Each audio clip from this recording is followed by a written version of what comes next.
Good evening, students. Beta, this is your lecture number 6. Okay. I hope lecture number 5 तक आपको कोई problem नहीं हुई होगी. आज बेटा थोड़ा सा इशू था, कुछ गेस्ट आए हुए थे तो इसलिए इस वजह से मैं आपको लाइव नहीं करवा पा रही हूँ, बट आपको क्लास में ज़रूर भेज रही हूँ. ठीक है, बहुत ज़्यादा शोर हो रहा था तो इसी वजह से मैं स्क्रीन रिकॉर्डिंग का यूज़ करके आपको मैंने लिख दिया है, वैसे ब्लैक बोर्ड ही यूज़ किया है. ओके, फिर भी कुछ नहीं समझ में आता है तो बेटा आप मुझसे कल लाइव डिस्कस कर सकते हैं. देखो आज का जो टॉपिक है यहाँ पे I am going to discuss certain specific topics for the NEET exam. Okay, तो बेटा यहाँ पे देखो we are discussing certain extra points और extra dose for NEET class. Here the first thing is mitotic poisons. क्या होते हैं mitotic poisons बेटा? एनी सब्सटेंस और अ केमिकल, ओके, या दो सब्सटेंस और a chemical which is just preventing mitosis और स्टॉपिंग माइटोसिस. ओके, जो माइटोसिस को स्टॉप कर रहा है या माइटोसिस को रोक रहा है, ठीक है ना, तो उसे हम क्या कहेंगे? माइटोटिक पॉइजन कहेंगे. दो सब्सटेंसेस और chemicals which affect the cells during mitosis और prevent them from entering into normal mitotic division. Okay, तो ऐसे सब्सटेंस को हम माइटोटिक पॉइजन कहेंगे. कई बार यहाँ से बेटा बाउंसर क्वेश्चन पूछ लिया जाता है. ठीक है, तो देखो यहाँ पे हम माइटोटिक पॉइजन में कुछ केमिकल्स के नाम आपको याद रखने हैं. ठीक है, ऐसा नहीं है कि सिर्फ यही होते हैं, इनके अलावा और भी होते हैं, बट आपने ये भी लर्न करना है. ओके, तो देखो पहला क्या है यहाँ पे? राइबोन्यूक्लियेज. क्या है ये बेटा? एक एंजाइम होती है जो बेसिकली सेल साइकिल को प्रोफेज स्टेज पे रोक देती है. ठीक है, जिसकी वजह से उस पर्टिकुलर ऑर्गेनिज्म की सेल फर्दर डिवाइड नहीं कर पाएगी. क्लियर? और अगर वो यूनिसेलुलर ऑर्गेनिज्म है तो उसकी डेथ भी हो जाती है. ठीक है, ऐसे ही एजाइड है, साइनाइड है, दे आर पॉइजन्स. नाम अगर आपने कभी सुना हो, साइनाइड सबसे फास्ट काम करने वाला क्या है? पॉइजन होता है. पर्सन अगर खा ले तो उसकी विद इन सेकेंड्स जो है डेथ हो जाती है. साइनाइड के बारे में बेटा हम पहले भी पढ़ चुके हैं कि ये आपकी रेस्पिरेटरी एंजाइम्स के अंदर उसकी जो टर्सरी स्ट्रक्चर है उसे डिस्ट्रॉय कर देता है. बट यहाँ पे अगर हम बात करें स्पेसिफिकली सेल साइकिल्स को कैसे इफेक्ट कर रहा है बेटा, वो it will just inhibit the prophase. Okay, तो प्रोफेज स्टेज पे रोकेगा. ऐसे कुछ चैलोन्स होते हैं. ठीक है, ये माइटोसिस को रोकने में काम आते हैं. दीज आर सर्टेन पॉलीपेप्टाइड, छोटी छोटी पेप्टाइड्स होती हैं, पॉलीपेप्टाइड्स होती हैं और ग्लाइकोप्रोटीन्स होंगी. ठीक है, तो इस वजह से क्या है, ये माइटोसिस को क्या कर सकती है? स्टॉप. ये एक्स्ट्रा सेलुलर मैट्रिक्स के अंदर प्रेजेंट होती हैं बेटा. इसके अलावा कोल्चिसिन. बेटा colchicine is very very very important, ये आपको पहले भी बताया है. ठीक है, तो कोल्चिसिन क्या है? It inhibits the formation of mitotic spindle. ठीक है ना, ये माइटोटिक स्पिंडल की फॉर्मेशन को रोकता है. बहुत इंपॉर्टेंट है, अच्छे से कर लेना, पेपर में पूछा जाता है, खास करके माइटोटिक पे क्वेश्चन, इस पे कोल्चिसिन पे क्वेश्चन जरूर आता है. ठीक है, अब देखो ये माइटोटिक स्पिंडल को बनने नहीं दे रहा है ना, तो बेसिकली ये क्या करता है? माइटोटिक स्पिंडल बनना यानी कि जो माइक्रोट्यूब्यूल्स होते हैं, ठीक है, माइक्रोट्यूब्यूल्स से ही तो आपका माइटोटिक स्पिंडल बन रहा है. तो ये जो माइक्रोट्यूब्यूल्स हैं, अगर यही नहीं बनेंगे तो आपका स्पिंडल कैसे बनेगा? तो एक्चुअल में जब माइक्रोट्यूब्यूल्स की जो लेंथ बढ़ती है ना, ठीक है, तो वो लेंथ किस वजह से बढ़ती है बेटा? माइक्रोट्यूब्यूल्स की पॉलीमराइजेशन से. और जब वो माइक्रोट्यूब्यूल्स की पॉलीमराइजेशन ही नहीं होगी तो माइटोटिक स्पिंडल कैसे बनेगा, है ना. तो ये एक्चुअल में करता क्या है? It inhibits polymerisation of microtubules and hold the cell in metaphase. ठीक है, सेल साइकिल को कौन सी स्टेज पे रोकता है? मेटाफेज. और याद करो मेटाफेज किस चीज के लिए स्पेसिफिक बताई थी? ऐसा पर्टिकुलर फेज जहां पे हम सेल की क्रोमोसोम्स की मॉर्फोलॉजी को आसानी से स्टडी कर सकते हैं. या अगर हमें सेल के अंदर क्रोमोसोम्स को काउंट करना है तो हम वहां पे भी उसको काउंट कर सकते हैं. क्लियर? आगे बात समझ में? तो देखो बहुत ही इंपॉर्टेंट चीज है. अब मैंने आगे लिखा हुआ है साइड में, ये जो कोल्चिसिन है, ठीक है ना, कोल्चिसिन से बेटा एरो डाल लेना थोड़ी सी. ठीक है, कोल्चिसिन से आप एरो डाल लेना एक बार.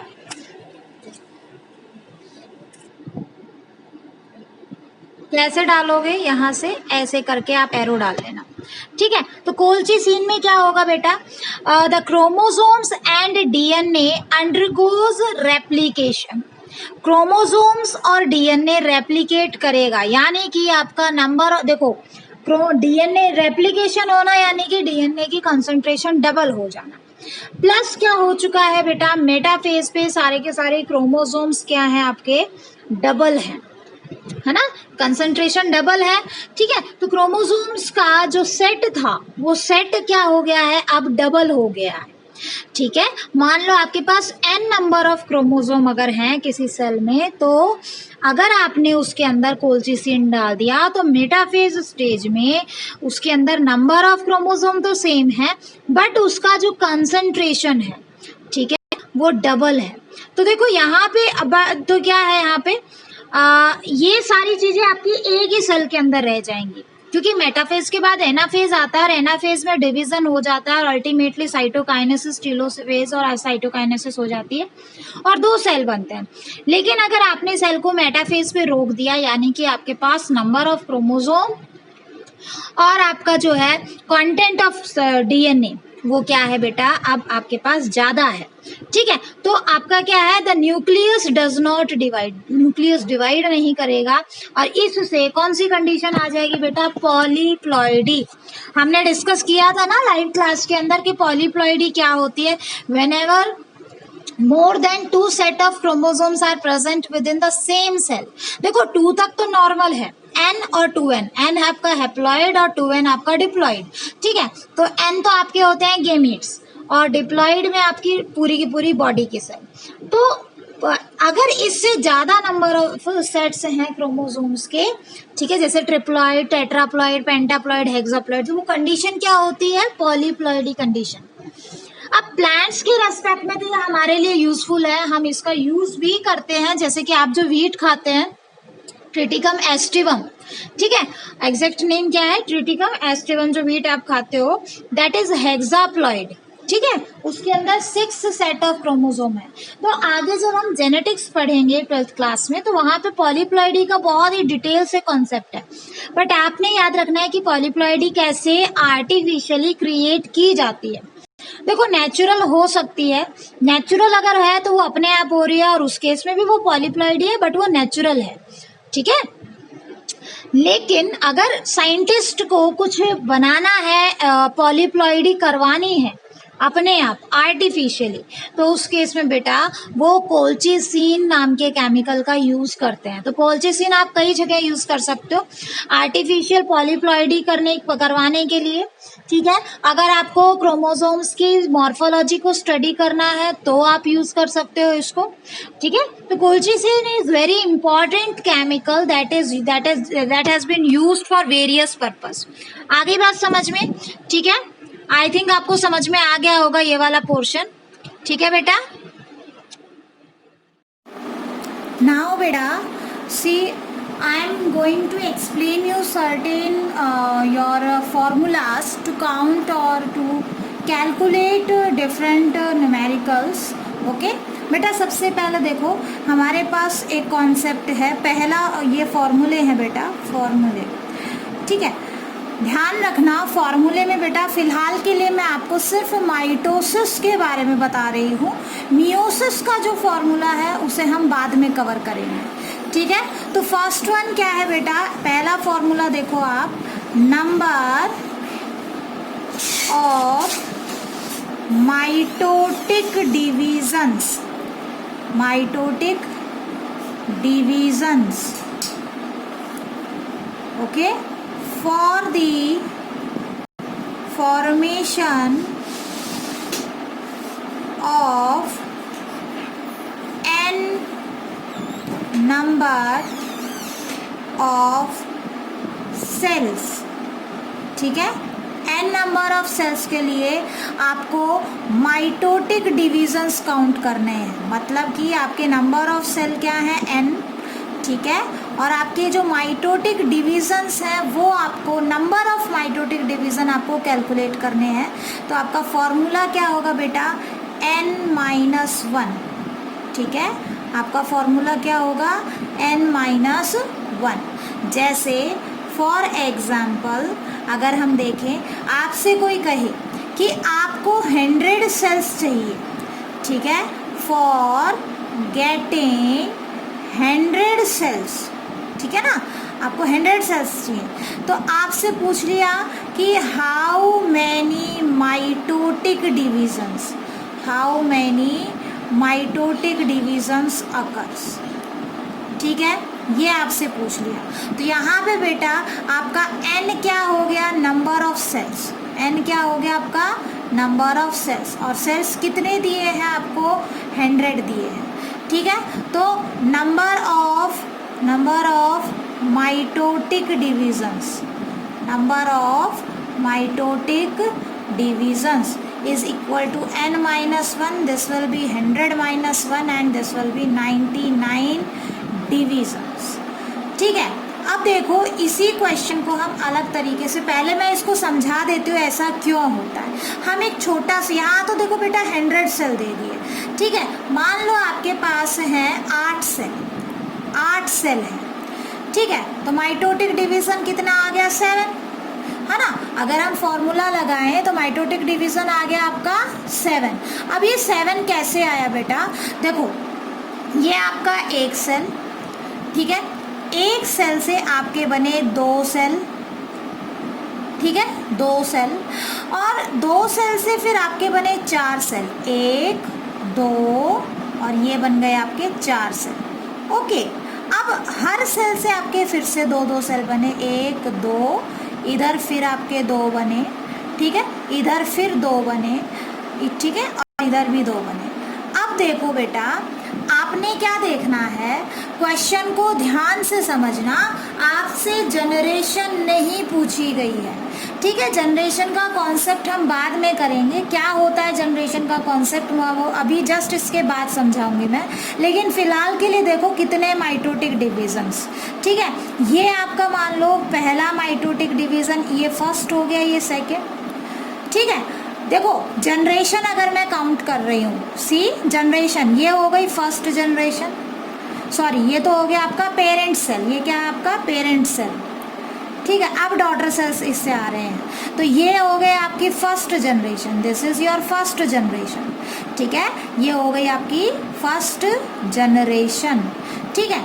उसके बाद यहाँ से यहाँ जितने भी सेल्स आए, ये हो गई आपकी सेकेंड जनरेशन, ठीक है। मैं इसको शेड कर रही हूँ, ये फर्स्ट जनरेशन के सेल्स हो गए 2 डॉटर सेल्स, ये आपके सेकेंड जनरेशन के सेल हो गए, ठीक है, 4 सेल सेकेंड जनरेशन में आए, ये आपकी थर्ड जनरेशन हो गई, ठीक है। तो अगर आपसे कोई जनरेशन पूछता है तो उसके लिए एक फॉर्मूला अलग अप्लाई किया जाता है बेटा, थर्ड जनरेशन के बाद आपको 8 सेल मिलेंगे।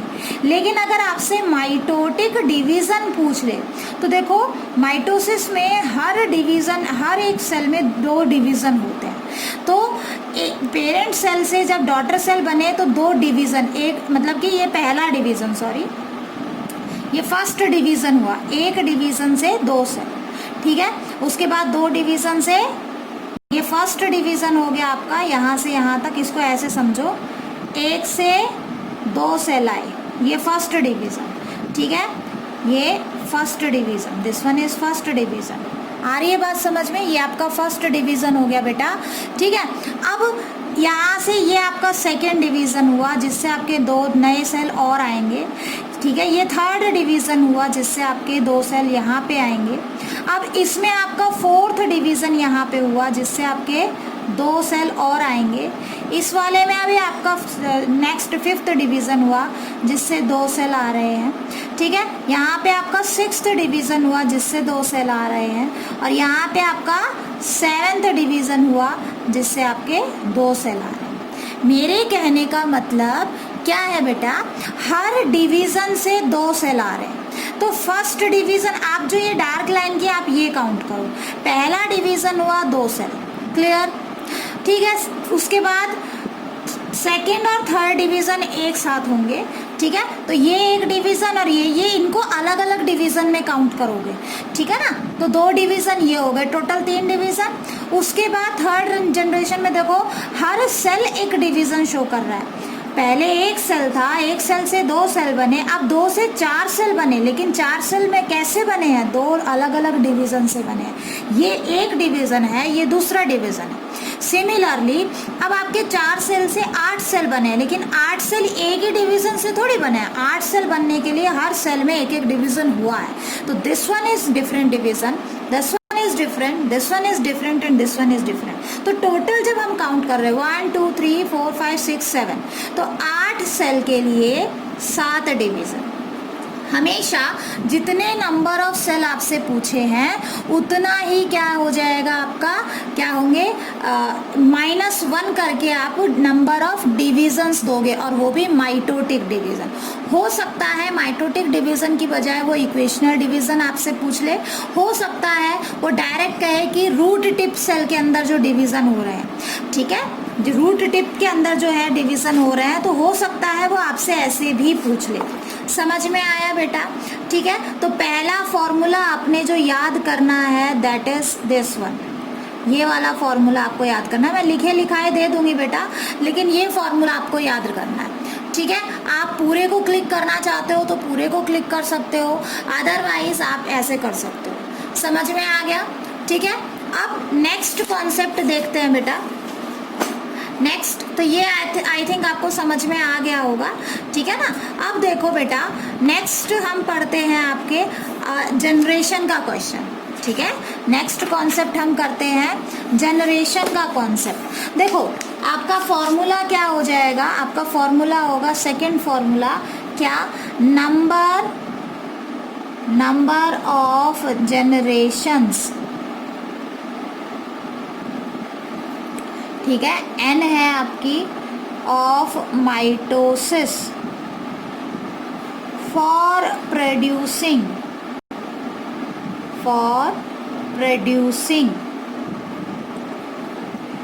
X cells. ठीक है, यहाँ पे क्या कह दिया इन्होंने कि आपके टोटल एक्स सेल्स हैं और उसमें आपको कितनी जनरेशन के बाद जो है, मतलब n नंबर ऑफ जनरेशन है, और उससे आपको क्या करना है, टोटल एक्स सेल्स प्रोड्यूस हो रहे हैं। तो आपने क्या है, नंबर ऑफ जनरेशन बताना है। तो आपका यहाँ पे फॉर्मूला क्या होगा, टोटल नंबर ऑफ सेल्स। ठीक है, total number of cells will be 2 की पावर n, 2 की पावर n। ये फॉर्मूला बेटा अच्छे से याद रखना। इस फॉर्मूले के अंदर देखो बेसिकली क्या है यहाँ पे, जैसे देखो ये आपका एक सेल, मान लो आपसे पूछा कि 128 सेल्स आपके पास हैं, तो 128 सेल को 128 से एक सेल से आपको 128 सेल्स बनाने हैं। ठीक है, और आप बताओ कि ये जो 128 सेल्स हैं ये कितनी जनरेशन बाद बनेंगे, कितने जनरेशन। तो बेटा ध्यान रखना, क्वेश्चन में जनरेशन पूछा है, माइटोटिक डिवीजन नहीं पूछा है। कई बार क्वेश्चंस भी गलत दे दिए जाते हैं। ठीक है, मैंने खुद देखा है कई बुक्स में कई बार क्वेश्चन भी गलत दे देते हैं। तो आपको क्वेश्चन ध्यान से पढ़ना है। नंबर ऑफ माइटोटिक डिवीजन पूछे, अगर इसी में पूछ रहे थे नंबर ऑफ माइटोटिक डिवीजन, ठीक है, अगर आपसे पूछते हैं नंबर ऑफ माइटोटिक डिवीजन कितने होंगे, ठीक है, तो आपका आंसर कितना होता, 120 सेल्स, 127 डिवीजन। लेकिन आपसे पूछा क्या है, आपसे पूछा है नंबर ऑफ जनरेशन। ठीक है, नंबर ऑफ जनरेशन। तो बेटा यहाँ पे आपका आंसर कैसे आएगा, देखो ये आपकी एक सेल से पहली जनरेशन आई। ठीक है, एक सेल से पहली जनरेशन आई आपके पास बन गए, चलो इसको लिख लेते हैं। एक सेल था आपके पास, एक सेल से फर्स्ट जनरेशन आई आपके पास आ गए 2 सेल, 2 सेल से सेकंड जनरेशन आई आपके पास आ गए 4 सेल, 4 सेल से थर्ड जनरेशन आई आपके पास आ गए 8 सेल। हर बार डबल करते जा रहे हो ना। 8 से फिर आई आपके पास 16 सेल्स, 16 सेल से 32 सेल्स, 32 सेल्स से बेटा 64 सेल्स, और 64 से आपका 128।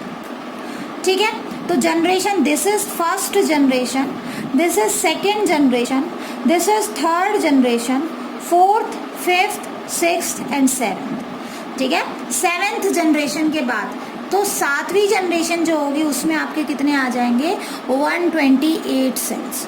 ठीक है, तो ये गलती मत करना। अब इसका फॉर्मूला कैसे आया है, देखो 2 की 1 का मतलब 2 की पावर 0, ठीक है, यहाँ 2 की पावर 1, यहाँ 2 की पावर 2, यहाँ 2 की पावर 3, यहाँ 2 की पावर 4, यहाँ 2 की पावर 32 वाले पे 2 की पावर 5, यहाँ 2 की पावर 6, ठीक है, और यहाँ 2 की पावर 7। तो देखो आप कैसे कैलकुलेट करते हो, यहाँ पे क्वेश्चन दिया है आपको दिया है क्या, आपको दिया है x की value, x is your number of cells, ठीक है, टोटल नंबर ऑफ सेल्स कितने हैं आपके 128।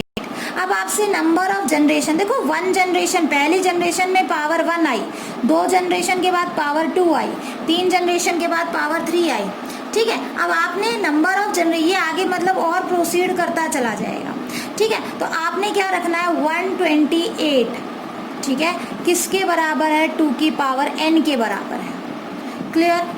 अब 128 को बेटा 2 की पावर आपको पता नहीं है कितना है n की वैल्यू, ठीक है, 2 की पावर 128 को 2 की पावर आप कितना लिख सकते हो, 2 की पावर 7 लिख सकते हो, ठीक है, और ये हो गया आपका 2 की पावर n। तो जब बेस सेम हो तो एक्सपोनेंट सेम आता है, therefore n is equal to 7।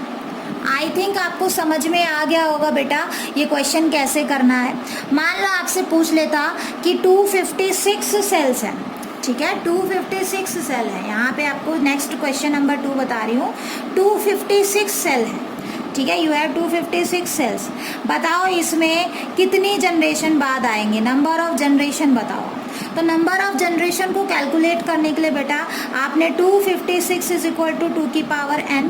अब 256 अगर आपको करना नहीं आ रहा है, या फिर देखो ये याद कर 128 से क्या होगा, ऑब्वियसली 256 ही बनेंगे, इसका दूना, ठीक है। तो 2 की पावर 8 इज इक्वल टू 2 की पावर n, आपको n की वैल्यू कैलकुलेट करनी है, तो n इज इक्वल टू 8।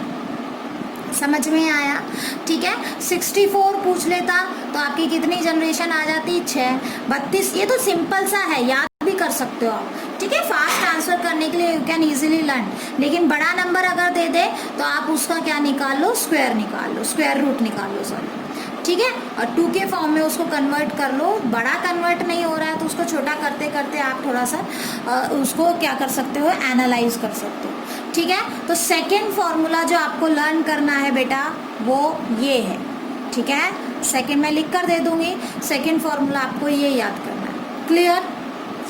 तो आई थिंक अब आपको ये समझ में आ गया होगा, ठीक है। तो सेकेंड टाइप हमने की नंबर ऑफ जनरेशन के लिए, पहली टाइप क्या थी बेटा, नंबर ऑफ आपका जो है माइटोटिक डिवीजन के लिए, क्लियर।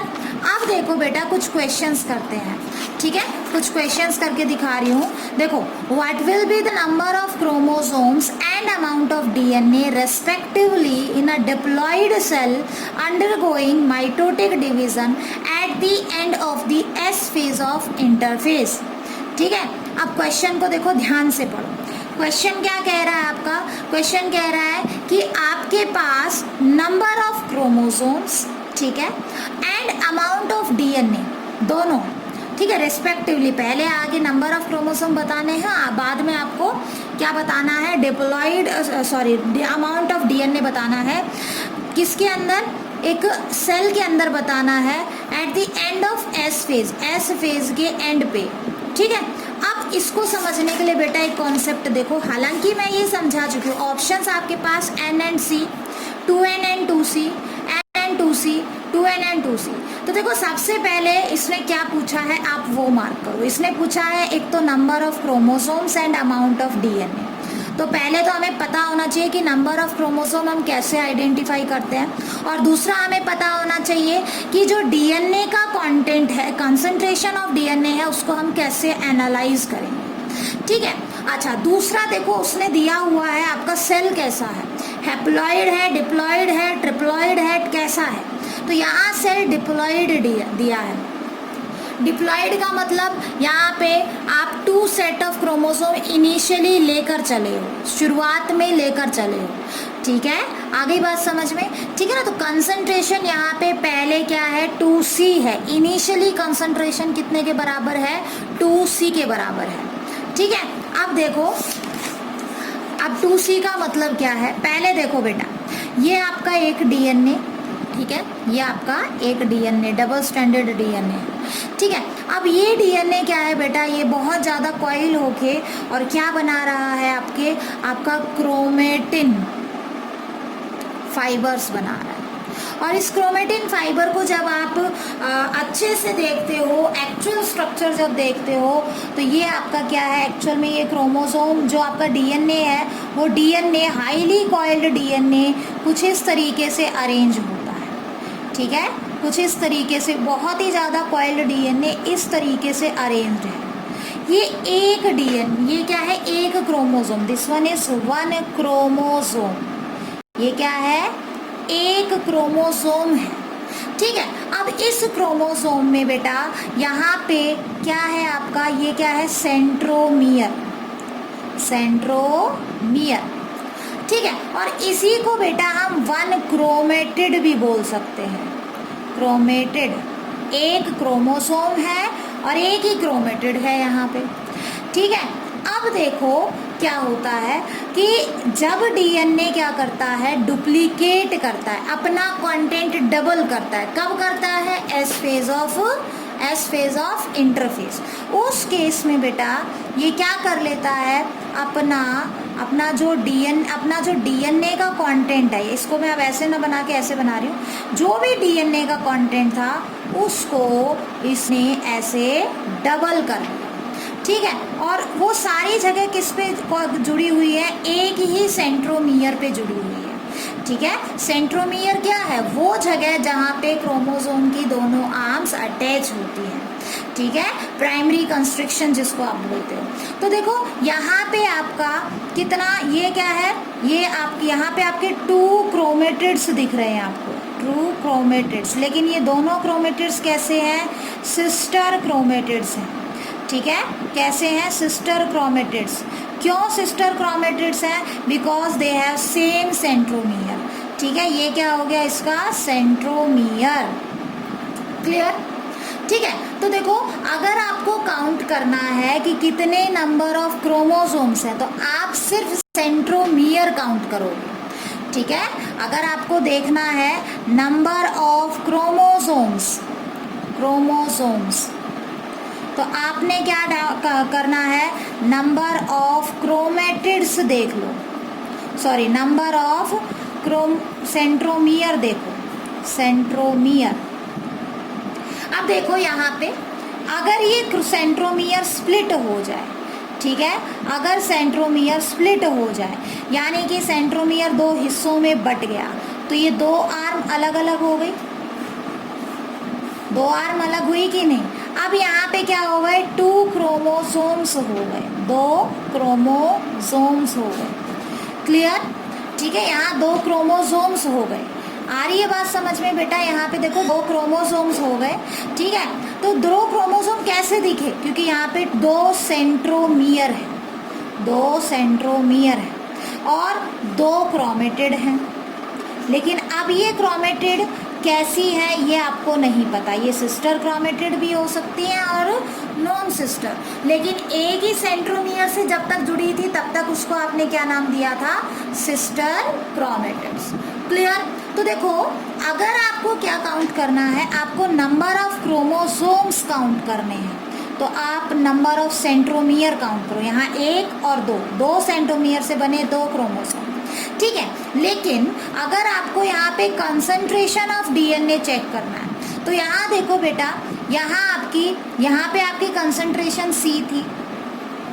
ठीक है। जब आपने इसकी डुप्लीकेशन करवा दी, ठीक है, डबल करवा दिया, तो इसकी कंसंट्रेशन 2C होगी। यहाँ देखो, यहाँ पे भी आपकी कंसंट्रेशन क्या है, सेंट्रोमियर क्या है, 2 है, क्रोमोसोम्स 2 हैं, तो कंसंट्रेशन 2C ही है।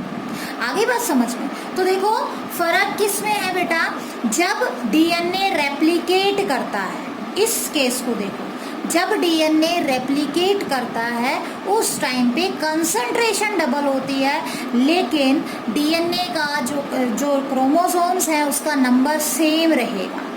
ठीक है। अब इसने क्वेश्चन क्या पूछा है, इसने क्वेश्चन पूछा है कि आप एक डिप्लॉइड सेल लेकर चले, you are taking a diploid cell. तो डिप्लॉइड सेल में नंबर ऑफ क्रोमोसोम कितने होते हैं बेटा, 2 सेट की फॉर्म में होते हैं, इसलिए 2n। ठीक है। और यहाँ पे कंसंट्रेशन कितनी होगी इनिशियली, देखो एक सेट के लिए एक सी, एक सेट ऑफ क्रोमोसोम, यहाँ इससे कंफ्यूज मत होना, ये तो मैंने वैसे ही ले लिया, ठीक है। ऐसा नहीं है कि एक क्रोमोसोम है तो एक सी, ऐसा नहीं, हम ओवरऑल कंसंट्रेशन देख रहे हैं। तो यहाँ पे देखो बेटा कितनी कंसंट्रेशन शुरू में, डिप्लॉयड सेल के लिए हमेशा कंसंट्रेशन 2C लेके चलो, ठीक है। अगर हैप्लॉयड होता तो यहाँ C लेके चलते, ठीक है।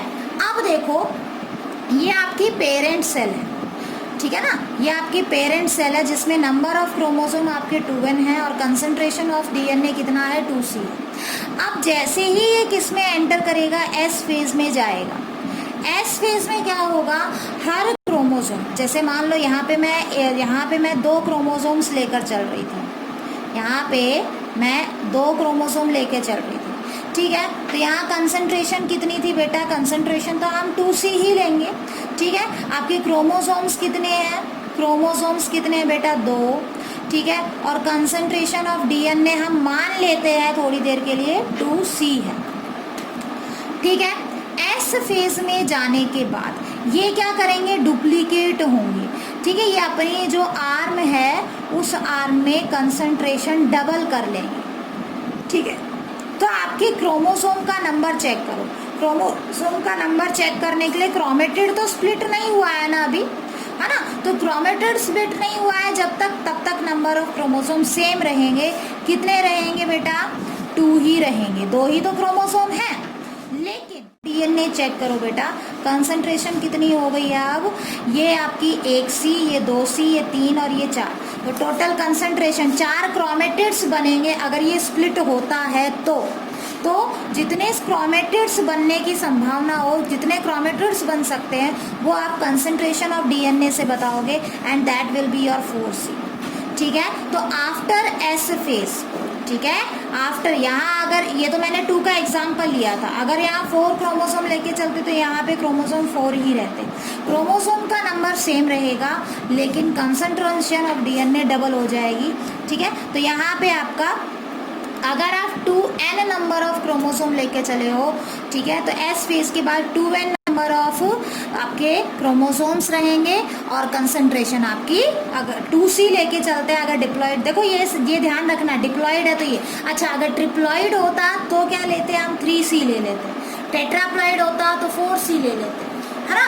तो ऐसे आपने कंसंट्रेशन को अज्यूम करना है और अल्टीमेटली आपके पास क्या आ जाएगा, आंसर। तो अब देखो इसने पूछा है कि आपका number of chromosome, diploid cell है इसलिए हम 2n लेंगे। अब 2n आपका यहाँ पे भी और यहाँ पे भी, तो ये 2 ऑप्शन आपके पहले ही इनकरेक्ट हो गए, ठीक है।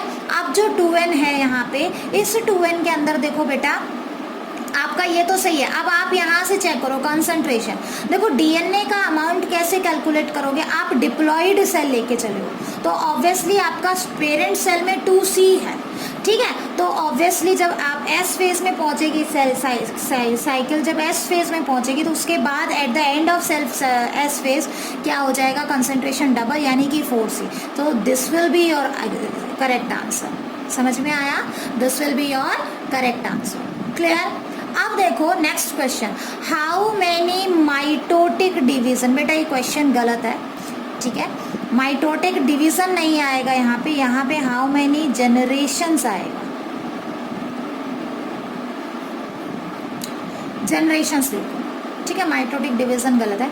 How many generations are required in a cell of the root tip to form 256 cell, ये क्वेश्चन बेटा मैं आपको करवा चुकी हूँ, ठीक है। 256 को रखो 2 की पावर n, ठीक है। अब 2 की power 8 is equal to 256 is equal to 2 की पावर n, ठीक है, और n इज इक्वल टू 8 आपका सीधा आंसर आ जाएगा। अब ये लास्ट क्वेश्चन करते हैं बेटा, it is the case of cup filling case, ठीक है। अब इसको समझने के लिए हम एक और कॉन्सेप्ट देखते हैं, ठीक है, इसको समझने के लिए एक और कॉन्सेप्ट देखते हैं। देखो क्या है आपका यहाँ पे, मान लो ये आपका एक कप है, कप लगा लो या ट्यूब लगा लो, कुछ भी लगा लो बेटा, आपको कुछ भी दिया जा सकता है। जनरली कप के ऊपर क्वेश्चन आता है तो मैं कप बना रही हूँ, ठीक है। आगे बात समझ में, इस कप में अगर आप इसका हाफ करते हो, ठीक है, हाफ करते हो तो आपका हाफ जो है देखो कैसे है, ये इसका 1/2 हो गया, 1/2 का भी 1/2 कितना हो गया, 1/4 हो गया, और 1/4 का भी 1/2 क्या हो गया, 1/8 हो गया। हो सकता है इससे भी हाफ पूछ लिया जाए। क्वेश्चन क्या है बेटा, क्वेश्चन यहाँ पे देखो, अ सेल डिवाइड्स बाय माइटोसिस, एक सेल माइटोसिस से डिवाइड कर रहा है इन 1 मिनट, 1 मिनट में, ठीक है। इफ अ कल्चर ट्यूब कह लो या कल्चर कप कह लो, कुछ भी कह लो, कल्चरिंग प्लेट कह लो, इज, अभी इसको इस वाले पोर्शन का भी छोड़ दो, is if the tube is half filled in 20 minutes, what will be the tube completely filled, ठीक है। चलो हम इसको थोड़ा सा अलग तरीके से समझते हैं। मैंने कहा एक कप है, ठीक है, एक कप आपका 10 मिनट में भर एक कप आपका 10 मिनट में हाफ होता है। क्वेश्चन दे रही हूँ बेटा, एक कप 10 मिनट में हाफ भर जाता है, ठीक है, 10 मिनट में हाफ भर जाता है। और जो भी आप ऑर्गेनिज्म ले रहे हो, मान लो आप बैक्टीरिया ले रहे हो या कोई भी ऑर्गेनिज्म ले रहे हो, ठीक है, या कोई भी माइटोटिक डिवीजन ले रहे हो, माइटोटिक डिवीजन ले रहे हो, और उस डिवीजन में आपको लग रहा है 1 मिनट, ठीक है, 1 मिनट लग रहा है। अब आपसे क्वेश्चन पूछ लिया कि जो है आपकी कितना माइटोटिक 1 मिनट, आपकी 10 मिनट्स में आपका कप कितना भर जाता है, हाफ भर जाता है, और हर डिवीज़न को होने में 1 मिनट लगता है। तो बताओ वो कप 1/4 भरने में कितना टाइम लगाएगा, ठीक है, वो 1/4 भरने में कितना टाइम लगाएगा। आप ऐसे इससे इस तरीके से भी पूछा जा सकता है आपसे क्वेश्चन, या आपसे कैसे क्वेश्चन पूछा जा सकता है, आपसे क्वेश्चन ऐसे भी पूछा जा सकता है कि वो कप कंप्लीट भरने में कितना टाइम लेगा, ठीक है। चलो पहले कंप्लीट का देखते हैं। क्वेश्चन क्या है बेटा, क्वेश्चन है कि आपका जो सेल है एक माइटोटिक डिवीज़न 1 मिनट में कंप्लीट करता है, ठीक है, और आपका कप, ये जो कप है, कल्चरिंग कप है या जो भी लगा लो, कल्चरिंग ट्यूब लगा लो, ये ट्यूब 10 मिनट में हाफ भर जाती है, ठीक है, ये भी आपको दिया हुआ है। अब बताओ इसको कंप्लीट भरने में कितना टाइम लगेगा। तो देखो बेटा, एक बार जब डिवीज़न होगा तो जितने भी ऑर्गेनिज्म है वो डबल हो जाएंगे। मान लो आपका कप हाफ भर गया है, हाफ भरने में कितना टाइम लगा, 10 मिनट लगे, ये दिया हुआ है ना, हाफ कप भरने में टाइम कितना लगा, 10 मिनट, ठीक है। तो ऑब्वियसली जितना भी हाफ कंटेंट था, सारा का सारा हाफ कंटेंट नेक्स्ट 1 मिनट में डबल हो जाएगा, क्योंकि 1 मिनट में क्या होता है, डिवीज़न हो जाता है। तो जितना भी कंटेंट है वो कंप्लीट कब भर जाएगा, नेक्स्ट 1 मिनट में। तो टोटल पूरा कंप्लीट भरने में कितने टाइम लगा बेटा, 11 मिनट, +1 कर दिया आपने, ठीक है। आई बात समझ में। अब देखो क्वेश्चन, इसी क्वेश्चन को कहते हैं, नेक्स्ट तरीके से करते हैं। आपका कप हाफ कब भर रहा है, 10 मिनट में, एक डिवीज़न होता है 1 मिनट में, ठीक है। बताओ आपका कप 1/4 कितने टाइम में भरेगा, कितने टाइम में 1/4 भरेगा, ठीक है। तो देखो हम इस कप को थोड़ा बड़ा बना लेते हैं, ट्यूब की फॉर्म में बना लेते हैं ताकि आपको समझने में आसानी हो। आप कप भी ले सकते हो, ठीक है। अब देखो जब हाफ भरता है तो कितना टाइम, 10 मिनट, हाफ भरता है तो 10 मिनट, ठीक है। हाफ का 1/2 कितना, ये तो हो गया हाफ, ये हो गया आपका 1/4, ठीक है। इससे भी हाफ अगर पूछ लेता तो वो हो जाता 1/8, ठीक। अच्छा अब देखो 10 मिनट में ये इतना, 10 मिनट में वो टोटल इतना भरा है, ठीक है। तो इसका मतलब वो 9 मिनट में कितना भरा होगा, इतना भरा होगा। भाई 1 मिनट इस डिवीज़न को लगा है, इस डिवीज़न को होने में 1 मिनट लगा है, तो यहाँ पे इसको 9 मिनट लगे होंगे बेटा, है ना। और अगर आपसे पूछ ले कि ये सारा कब डबल हुआ है, इस जगह पे 1/8 का डबल कब होगा, आपका 1 मिनट कम कर दो, क्योंकि एक डिवीज़न आप पीछे चले गए, है ना। तो 8 मिनट में क्या है आपका, 8 मिनट में क्या है, देखो बेटा समझो इसको, 8 मिनट में आपका 1/8 भर रहा है, उसके 1 मिनट बाद वो 8 मिनट के अंदर आपका ये भर गया, ठीक है। और उसके ठीक 1 मिनट बाद ये डिस्टेंस आपको 1 मिनट रखना है, क्योंकि आपको दिया हुआ 1 मिनट है। हो सकता है ये 2 मिनट दे रखा हो सकता है ये आपको 60 सेकेंड दे रखा हो, या कुछ भी दिया हुआ मिल सकता है, ठीक है। तो अब आपसे पूछ लिया कि यहाँ से इतना 1 मिनट, तो आप 1 मिनट कम करते चले जाओ, ठीक है। तो कितना हो गया आपका 9 से 8 मिनट, 8 मिनट में आपका 1/8 बढ़ता है। नेक्स्ट 1 मिनट में ये 1/8 वाला कितना हो गया, डबल हो गया, यानी 1/4 हो गया, ठीक है। तो 9 मिनट हो गए। नेक्स्ट उसके बाद अगर आपका और ज़्यादा है 1 मिनट, नेक्स्ट 1 मिनट में जो भी ये कंटेंट था, ये पूरा का पूरा कंटेंट था, ये डबल हो गया और आपका हाफ भर गया था, ठीक है, इस तरीके से, और टोटल 10 मिनट हो गए, ठीक है ना। तो अगर वो आपसे क्वेश्चन करता है कि 1/4 भरने में कितना टाइम लेगा, तो आंसर क्या आएगा 9 मिनट। और अगर आपसे पूछ लेता कि 1/8 भरने में कितना टाइम लेता है, ठीक है, then your answer will be 1/8। और अगर कंप्लीट भरने के लिए पूछता है तो 1 मिनट एक्स्ट्रा लिख दो, क्योंकि अब पूरा का पूरा सारा का सारा इतना 1 मिनट में भर जाएगा। क्लियर, ठीक है। अब देखो जो क्वेश्चन हम कर रहे थे, आई थिंक आपको समझ में आ गया होगा बेटा। अब भी अगर नहीं समझ में आया है तो मुझसे फिर पूछ लेना आपकी डाउट क्लास में, ठीक है। एक बार इस क्वेश्चन को बेटा ध्यान से करो, ठीक है, इस क्वेश्चन को ध्यान से करो। A cell divides by mitosis in 1 minute, 1 minute में डिवाइड कर रहा है, ठीक है। A cell divides by mitosis in 1 minute if a culture tube is 1/8 filled in 20 minute, ठीक है। 1/8 जो है 20 मिनट में फिल हो रही है, ठीक है। Then what will be the tube, when will the tube will be completely filled, तो आपकी ट्यूब कंप्लीटली कब फिल होगी, ठीक है। तो अब देखो बेटा क्वेश्चन क्या है आपका, इसको हम यहाँ पे कर लेते हैं। क्या कहा इसने, ये हमारी ट्यूब बना ली हमने, ठीक है।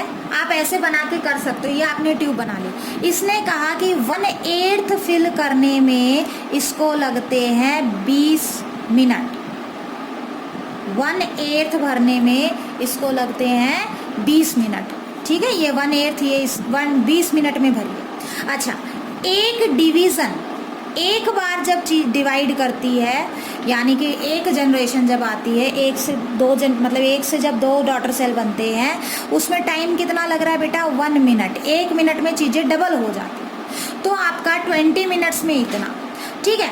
उसके बाद आप पहले हाफ कर लो इसको, दिस वन इज हाफ, ये इसका कंप्लीट फुल हो गया। हाफ का आधा, क्योंकि हमें डिवीज़न हाफ करके करना है, ये 1/4 हो गया, और इसका हाफ क्या हो गया आपका 1/8 हो गया, ठीक है। तो देखो अब 1/8 डबल करेगा कितने मिनट में, 1 मिनट में, ठीक है। उसके बाद नेक्स्ट अब 1/4 से 1/2 चला जाएगा, मतलब जो ये कंटेंट जितना यहाँ पे देखो, ये पूरा का पूरा कितना 1 मिनट में होगा, ठीक है। अब इस पूरे का डबल होगा नेक्स्ट 1 मिनट में, नेक्स्ट 1 मिनट में कितना होगा, ये पूरा इतना भर जाएगा, कंप्लीट भरेगा, क्योंकि ये सारा का सारा डिवाइड कर रहा है, ठीक है। और नेक्स्ट 1 मिनट में ये कंप्लीट भर जाएगा, ठीक है। अब इसने कहा है कि 1/8 20 मिनट्स में भरता है, तो बताओ फुल भरने में कितना टाइम लगेगा। तो देखो आपने ऐसे डायग्राम बना लिया करो। तो इसके लिए 20 + 1 21 22 23 मिनट्स में आपका कंप्लीट जो है ट्यूब या जो कोई भी कप अगर ले रहे हो वो कंप्लीट भर जाएगा। आई बात समझ में, ठीक है। तो इस तरीके से बेटा आपको करना है। ये कुछ न्यूमेरिकल्स थे, ठीक है ना। तो इसका आंसर क्या आएगा 23 मिनट्स, ठीक है, 23 मिनट्स। आगे बात समझ में, ठीक है। हाफ फील्ड पूछ लेता तो हम 21 मिनट्स बोल देते। अगर हाफ फील्ड पूछ लेता, ठीक है, देखो हाफ फील्ड पूछ लेता तो हम 21 मिनट्स बता देते। नहीं, हाफ फील्ड में 22 मिनट्स, ठीक है ना। तो इस तरीके से बेटा आपको आंसर करना है, ठीक है। ऐसे बहुत सारे क्वेश्चंस आपको मिलेंगे, ठीक। फिर भी आपको कहीं कोई प्रॉब्लम आ रही है, मैं आपको असाइनमेंट दूंगी, आपको असाइनमेंट करना है, बट बेटा अभी मियोसिस और करवाना है, ठीक है ना। आज के लिए इतना ही सफिशिएंट है। That's all for today's lecture बेटा। Thank you.